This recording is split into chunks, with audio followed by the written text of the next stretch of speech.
নতুন ক্লাসে আবার তোমাদের সকলকে স্বাগত। আজকে আমাদের আলোচনার টপিক হলো ন্যারেশন চেঞ্জ, ডাইরেক্ট থেকে ইনডাইরেক্ট স্পিচ, এক্সক্লেমেটরি সেন্টেন্স। আজকে আমরা শিখব ডাইরেক্ট থেকে ইনডাইরেক্ট স্পিচ, এক্সক্লেমেটরি সেন্টেন্সের উপরে, এবং আর কি জানবো এক্সক্লেমেটরি সেন্টেন্স কাকে বলে এবং কিভাবে এই সেন্টেন্সের উপরে ডাইরেক্ট থেকে ইনডাইরেক্ট ন্যারেশন করা যায় সেই বিষয়ে বিশদ আলোচনা করব। তাই তোমরা ভিডিওটা শেষ পর্যন্ত দেখবে, কারণ স্কিপ করলে ঠিকমতো বুঝতে পারবে না। আর যদি তোমাদের আমার এই ভিডিওটা ভালো লাগে অবশ্যই তোমরা লাইক, শেয়ার এবং কমেন্ট করবে। চলো শুরু করা যাক আজকের টপিক ন্যারেশন চেঞ্জ, ডাইরেক্ট থেকে ইনডাইরেক্ট এক্সক্লেমেটরি সেন্টেন্সের উপরে। তার আগে প্রথমে জেনে নেব what is the definition of exclamatory sentence. Exclamatory sentence কাকে বলে? যে বাক্য দ্বারা কোনো ইমোশনস প্রকাশ হয়, মনের ভাব প্রকাশ হয়, মনের অনুভূতি, সুখ, দুঃখ, কষ্ট, তিরস্কার, এই যাবতীয় যে মনের ভাব যে বাক্য প্রকাশ করে আমরা সেই বাক্যকে বলবো এক্সক্লেমেটরি সেন্টেন্স, বাংলায় বিস্ময়সূচক বাক্য। আমি যদি একটা এক্সাম্পল নিই, bravo, you have done well in the examination. সাব্বাস, তুমি পরীক্ষায় খুব ভালো করেছো। এই বাক্যে তো ব্রাভো, এই যে ইন্টারজেকশনটা আছে, এই ইন্টারজেকশনটা কি প্রমাণ করছে? এই বাক্যের মধ্যে কি একটা অ্যাপ্লাউজ, একটা প্রশংসা এটা প্রকাশ পাচ্ছে, এটা মনের ভাব প্রকাশ হচ্ছে, সে কারণে এটা হচ্ছে কি এক্সক্লেমেটরি সেন্টেন্স। আমরা আজকের এই ক্লাসে কি দেখবো যে এক্সক্লেমেটরি সেন্টেন্সের কি করে ডাইরেক্ট থেকে ইনডাইরেক্ট স্পিচ করা যায়। তাহলে চলো শুরু করা যাক। আজকের যে বিষয় আগে বলেছি যে ন্যারেশন চেঞ্জ, এক্সক্লেমেটরি সেন্টেন্স। তার আগে আমি একটু জেনে নেব যে এক্সক্লেমেটরি সেন্টেন্স এই বাক্যকে আইডেন্টিফাই করা যায় একটা সাইন দেখে। সেই সাইনটা হচ্ছে কি note of exclamation.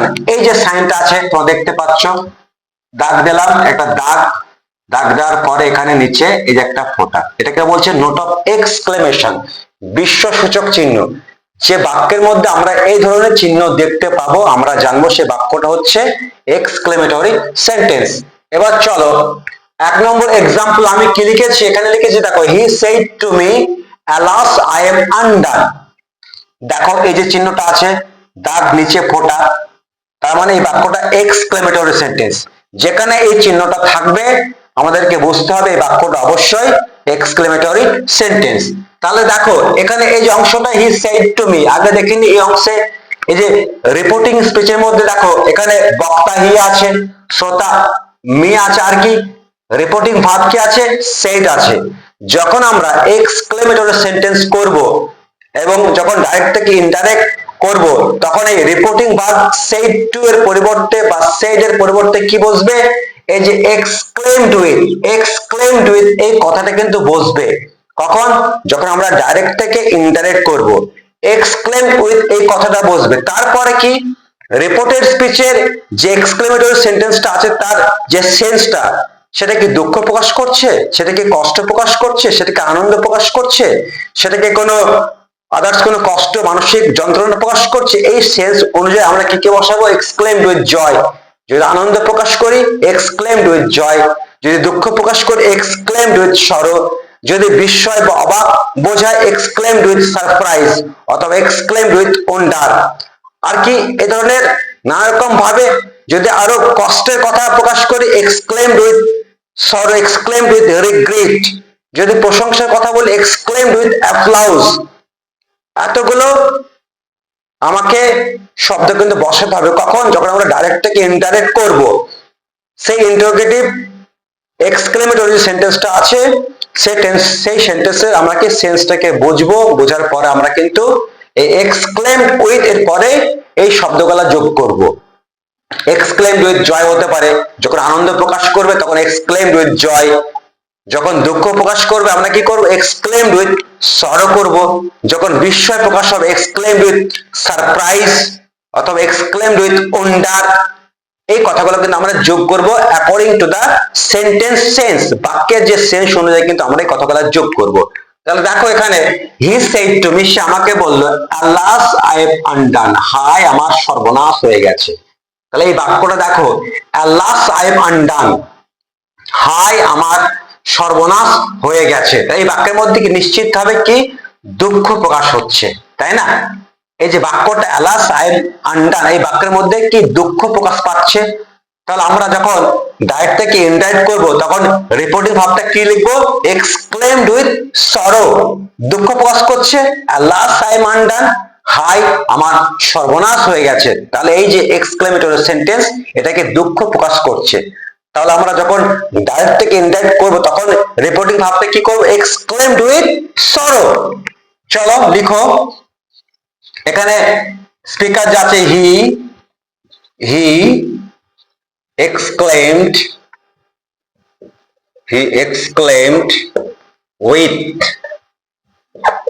with sorrow। আমরা এই পর্যন্ত লিখলাম হি এক্সক্লেমড উইথ সরো। দেখো আমরা অ্যাসার্টিভ সেন্টেন্সে কি করেছিলাম? যখন কমা ইনভার্টেড কমাটা যখন আমরা তুলে দিচ্ছিলাম তখন আমরা একটা লিঙ্কিং ওয়ার্ড দ্যাট বসাচ্ছিলাম, তাই না? আমরা যখন এক্সক্লেমেটরি সেন্টেন্সে ডাইরেক্ট থেকে ইনডাইরেক্ট করবো এক্ষেত্রেও কি আমরা দ্যাট এই লিঙ্কিং ওয়ার্ডটা কিন্তু এক্ষেত্রেও বসবে, লাইক অ্যাসার্টিভ সেন্টেন্স। এখানে কি করব? দ্যাট। এই দ্যাটটা যখন বসে গেল সেটা কার পরিবর্তে? যে কমা ইনভার্টেড কমা, যখন আমরা ইনডাইরেক্ট করব তখন কিন্তু আর কিন্তু অ্যালাসটা কিন্তু থাকবে না। কেন? এক্সক্লেম উইথ সরো এই কথাটা উল্লেখ করে নিয়েছি। অ্যালাস এই যে ইন্ট্রোডাকশনটা আছে, এই যে অ্যালাস এটা একটা ইন্টারজেকশন, এটাকে ফলো করে আমি অলরেডি কি লিখে নিয়েছি? With sorrow. অর্থাৎ যখন আমি ইনডাইরেক্ট করবো তখন কিন্তু অ্যালাসটা থাকবে না, এই কথাটা কিন্তু মনে রাখতে হবে। তাহলে এই পর্যন্ত লেখার পরে he exclaimed with sorrow that, তারপর আমরা কি করব? এসভিও আকারে সাজাবো, আগে সাবজেক্ট, তারপরে ভার্ব, তারপরে অবজেক্ট। দেখো এই বাক্যের সাবজেক্ট কে? আই কোন পার্সন? আমি সূত্রতে কি বলেছিলাম? আই ফার্স্ট পার্সন যদি হয় তার রূপটা কার মতো হবে? অবশ্যই কার মতো হবে? বক্তার মতো হবে, স্পিকার মতো হবে। এই বাক্যে দেখো বক্তা কে আছে? হি। তাহলে এখানে কি করব? হি। এটা কোন টেন্স? Simple present tense. তাহলে ইনডাইরেক্ট করলে কোন টেন্স হয়ে যাবে? যেহেতু রিপোর্টিং ভার্বটা পাস্ট টেন্সে আছে তাহলে যখন আমরা ইনডাইরেক্ট করব তখন কোন টেন্স হয়ে যাবে? Simple past tense, that he was undone. Full stop. বুঝতে পারছো? He exclaimed with sorrow that he was undone. এবার এখানে তোমরা যদি মনে করো শ্রোতাকে উল্লেখ করব, করতেও পারো, করলে হবে না করলে হবে। কেউ যদি মনে করে he exclaimed with sorrow to me that he was undone, এটাও লেখা যায়, কোনো ভুল নেই। ওকে, এবার দেখো 2 নম্বর বাক্যটা দেখো, she said to us, সে আমাদেরকে বলল, hurray we have won the match. সে আমাদেরকে বলল, কি বলল? কি আনন্দ, আমরা ম্যাচটা জিতেছি। দেখো এখানে দেখো এই যে এক্সক্লেমেটরি সেন্টেন্সটা আছে hurray we have won the match, এই বাক্যের সেন্সটা কি আনন্দ। এই যে হুররে, এই যে ইন্টারজেকশনটা আছে হুররে মানে আনন্দের প্রকাশ। তাহলে এই বাক্যটা কি করছে? আনন্দ প্রকাশ করছে। আনন্দ যদি করে আমরা কি করবো? এক্সক্লেমড উইথ জয় বা এক্সক্লেমড উইথ ফান। আমরা আগে ক্ষেত্রে দুঃখ প্রকাশ করছিল, আমরা সে কারণে কি লিখলাম? Exclaimed with sorrow. এবার যদি আনন্দ প্রকাশ করে সেই এক্সক্লেমেটরি বাক্যটা, তাহলে আমরা কি করব? Exclaimed with joy. লিখো, খুব সোজা, খুব সোজা। সি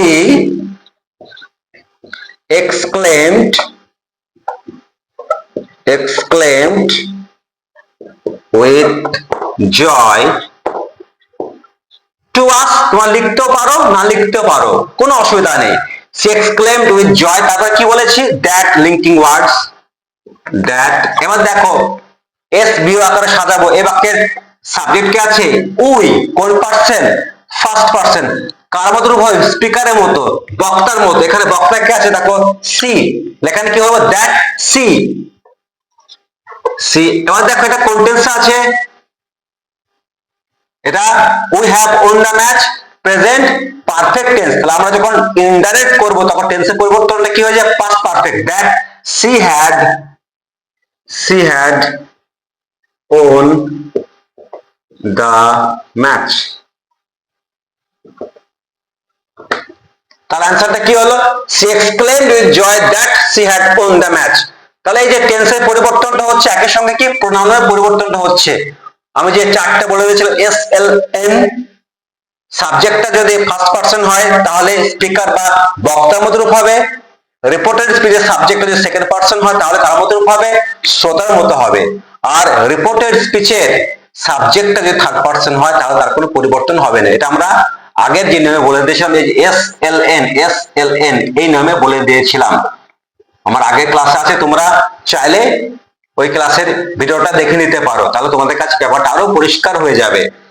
এবার চলে যাও, আমরা চলে যাব 3 নম্বর এক্সাম্পলে। দেখো, the teacher said to the student, what an idea you have given. এখানে the teacher said to the student, শিক্ষক মশাই ছাত্রকে বলল, কি বলল?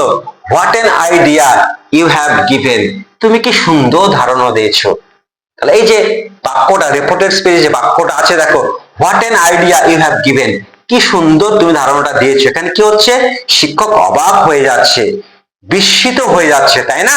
সেন্সটা আমরা যখন অবাক হয়ে যাই তখন কি করবো? exclaimed with surprise অথবা exclaimed with wonder লিখো, খুব সোজা। একটু ফলো করলে তোমরা কিন্তু পরিষ্কার বুঝতে পারবে। the teacher exclaimed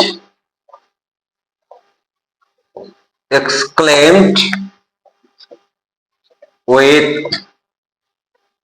কি করবো এখানে? exclaimed with surprise করো, surprise। তারপরে কি লিখবো? that লেখার পরে আবার কি করবো? এস ভিউ আকারে সাজাবো। এখানে দেখো সাবজেক্ট কে আছে? what an idea you have given, you subject, কোন পার্সন? Second person. কার মতো রূপ হবে? শ্রোতার মতো। এখানে শ্রোতা কে আছে? the student হলে কি হবে? he, with surprise that he, এটা কোন টেন্সে আছে?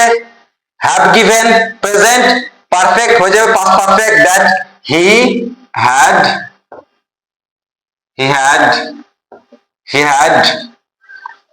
এখানে লিখে জায়গা হচ্ছে না, given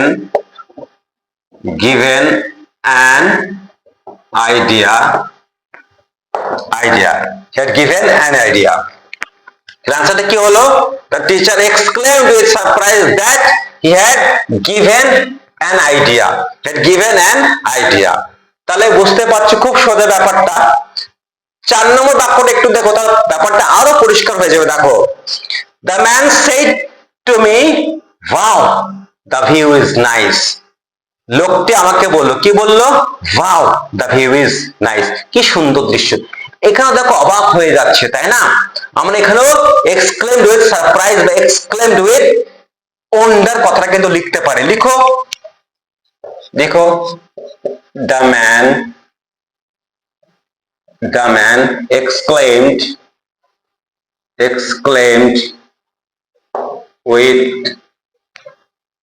with wonder that। তারপরে কি করব? এস ভিউ আকারে সাজাবো। এখানে দেখো সাবজেক্ট কোনটা? the ভিউটা কোন person? Third person, no change, the ভিউটা থেকে যাবে। that the view was nice। দেখো এখানে কিন্তু the ভিউটা যে সাবজেক্টটা থার্ড পার্সন, আমরা যখন ডাইরেক্ট থেকে ইনডাইরেক্ট করছি নো চেঞ্জ, এই যে নিয়মটা আছে বলেছিলাম এস এল এন। আবারও বলছি, রিপোর্টেড স্পিচের সাবজেক্টটা যদি ফার্স্ট পারসন হয় তার রূপটা হবে কার মতো? স্পিকারের মতো, বক্তার মতো। রিপোর্টেড স্পিচের সাবজেক্টটা যদি সেকেন্ড পারসন হয় তার রূপটা হবে কার মতো? শ্রোতার মতো। আর রিপোর্টেড স্পিচের সাবজেক্ট যদি থার্ড পারসন হয়, নো চেঞ্জ, কোনো পরিবর্তন হবে না। এই হলো এক্সক্লেমেটরি সেন্টেন্সের উপরে ডাইরেক্ট থেকে ইনডাইরেক্ট করার নিয়ম। খুব সোজা নিয়ম, তোমরা একটু প্র্যাকটিস করলে ব্যাপারটা খুব বুঝতে পারবে। একটা কথাই মনে রাখতে হবে যে বাক্যে তোমাকে সেন্সটা বুঝতে হবে। এক্সক্লেমেটরি সেন্টেন্স যে সেন্সটা দেয়, কখনো আনন্দ হয়, কখনো দুঃখ হয়, কখনো বিস্ময় হয়, এই সেন্সটাকে কাজে লাগে তোমাকে রিপোর্টিং ভার্বে কি করতে হবে? এক্সক্লেমড উইথ জয়, অথবা এক্সক্লেমড উইথ সরো, অথবা এক্সক্লেমড উইথ ওয়ান্ডার, অথবা এক্সক্লেমড উইথ সারপ্রাইজ, এই কথাগুলো কিন্তু যুক্ত করতে হবে। তারপরে অ্যাসার্টিভ সেন্টেন্সের মতো লিঙ্কিং হিসাবে কি দ্যাট বসছে, তারপরে কি এস ভি ও আকারে সাজানো এবং টেন্সের আগের মতো পরিবর্তন হবে। আর কি হবে, প্রোনাউনের যে পরিবর্তনগুলো আছে এবং যদি কোনো অ্যাডভার্ব থাকে তারও পরিবর্তন হবে। এই হচ্ছে মূল কথা এক্সক্লেমেটরি সেন্টেন্সের ডাইরেক্ট থেকে ইনডাইরেক্ট স্পিচে নারেশন চেঞ্জ করার জন্য। আশা করি স্টুডেন্টস তোমরা আজকের ক্লাসটা বুঝতে পেরেছো। তোমাদের যদি আজকের এই ক্লাসের ব্যাপারে কোনো প্রশ্ন থাকে তোমরা অবশ্যই আমার কমেন্ট সেকশনে যাবে, আমাকে কমেন্ট করে জানাবে, আমি অবশ্যই তোমাদের কমেন্টের মূল্য দেব। তাহলে আজকে এই পর্যন্ত থাক, খুব শীঘ্রই আবার পরের ভিডিওতে দেখা হচ্ছে। That's all from the knowledge hub pro.